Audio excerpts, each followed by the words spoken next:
Can the Thunder contend with Westbrook playing this way? Contend for a playoff spot, home court advantage? I mean, there's no way. And there's nothing that, obviously, he's playing great, but there are 4 contenders in the NBA, and that's it. That's not changing. And if you look at them, this is why. They've all got at least a big 2. San Antonio's got 2 legitimate stars, LaMarcus Aldridge, Kawhi Leonard. Cleveland has a big 3, especially with the way Kevin Love's playing. That's a legit big 3 now. The Clippers have a big 3, Blake Griffin, Chris Paul, DeAndre Jordan. And Golden State's got a big 4, you know? And Redick is averaging 15 points for the Clippers. Yeah, exactly. And, I mean, they got depth, you know, galore. So, no, they can't contend. I think, and going into the season, I felt this way, they could contend for that home court advantage. That 4th seed in the East or in the West. Memphis and Houston are playing better than I expected. I thought Portland would be the team to battle with them, and I think Portland will still get it together. But OKC could finish anywhere between 4 and 7. Now, what I do think is possible that is surprising, at least to me, if Westbrook keeps this up and averages this triple-double or close, I actually think he can win the MVP with maybe 44 wins. I think they could finish 7th in the West and he wins the MVP because this is so unprecedented. A triple-double by a dude who's probably, we're talking 6'2", maybe 6'3", could lead the league also in points and assists and still average a triple-double. Like, this is phenomenal. And if you look at the other candidates, I mean, LeBron, I don't think people recognize how well he's really playing. He's averaging about 11 assists a game. Yeah, I mean, but I think it's below the radar because he's not leading the team in scoring. I think people feel like, okay, he's not. Kawhi is just so low-key. He got off to a good start. He's kind of leveled off. Leveled off a little. Harden, no defense. You know, so, and I think KD and Steph will cancel each other out. They will. You know, I think the thing is no, they're not. He can't contend. They can't contend for a championship. Can they contend for a playoff spot? Yes. Chris, you think they can be 4? I think they can be anywhere from 5th to 8th. I think Utah's going to catch him. I think Utah's going to catch him as soon as he broke his pinky finger early in the season, but he's coming back from that. Once he gets back on track, I think he'll do well. But when you look at this, the Warriors got Durant averaging 27, Curry averaging 26, Clay, who hasn't played well, he's averaging 20. And you look at the Spurs. The Spurs, Patty Mills averaging 11 points, so you got Kawhi, but they got 5 guys averaging double figures. The Clippers have 5 guys averaging double figures. And Westbrook has to average a triple-double in order for them to win or get close to it. He's got to be somewhere between 25 and above points, somewhere around 10 and above assists, or right there around, 8, 9, 10 rebounds. If he doesn't get that, they don't win.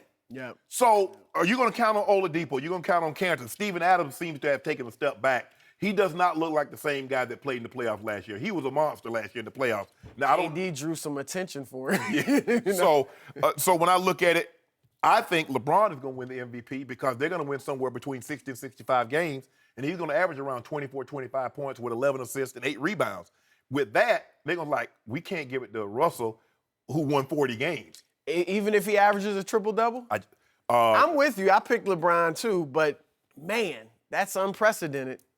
I just don't, because you averaging a triple-double and you're the 5th seed. That's pretty impressive. I mean, I think it'll be a good argument. It'll be a good argument. 65 wins with 24, with LeBron, 24, because and this would be LeBron's probably his last MVP. If he gets this one. So Russell Westbrook is going to win the MVP. Russell, I said it before the year, he's going to average a triple-double. This team is going to be the 4 seed, and with home court, it'll win a round, and it's going to put fear of God in somebody in the second round because this guy, I've never seen anything like. In all my years covering this league, I told Shannon earlier in the show, it's hard for me. It's hard to take my eyes off Monday Night Football, and last night Russell Westbrook accomplished that. I couldn't stop watching Russell at Madison Square Garden because it is must-see TV. I'm not saying that I'm applauding the way it's unfolding because it is self-centered to a fault. It is egomania. it is but they the need highest him to do usage that, right? rate. I know. He's got to get, listen, Enes Kanter is pretty, he doesn't play any defense, but he can really score the basketball down low. He had 27 and 10 last night. I'm starting to like this team more than you like this team. Oladipo averages 17. Russell just has to make sure he keeps everybody somewhat in the flow. He can't take 30 shots a game, as we talked about. He needs to take 20-ish, 25-ish maybe. But listen, nobody plays with consistent rage, controlled rage, the way this guy does. I've never seen anything like the way he rebounds the basketball. He went swooping through the lane last night and snatched a couple of rebounds that just took my breath away. I said, how did he do that at 6'2" or 6'3"? He can, obviously, he just jumps out of the gym, but he jumps with such passion and rage. Like he's going to get the basketball every time. And I've never seen anybody play so hard for so long as he plays every night. Now, again, is it self-centered playing hard or is it team playing? I don't know, and I don't care at this point. It is starting to work. Now, the thing is, can he stay healthy taking this much punishment? Because he has taken rebound punishment every night. The way Iverson took driving punishment every night, right?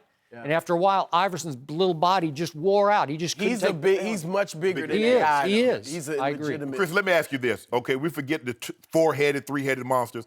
If you just take the two best players, say from Golden State, the Cavaliers, the Spurs, the Clippers, and maybe Toronto, would you say Russell and Oladipo or Russell and Cantor are better than any of those two? Maybe Toronto, that's it. But the contenders, no way. It's not even close, right? That's what you got to look at. Not even close. Forget Clay and Draymond and all that other stuff. Forget the benches of. If you just take the two, just take the two best players. You take LeBron and Kyrie, or do you want Oladipo, Cantor, and Westbrook? No way. You want Kawhi and LaMarcus, or you want Oladipo and Westbrook? You want Durant and Curry. So that's I know, but Westbrook increases that equation every time you throw it out there. I'm thinking it is Westbrook.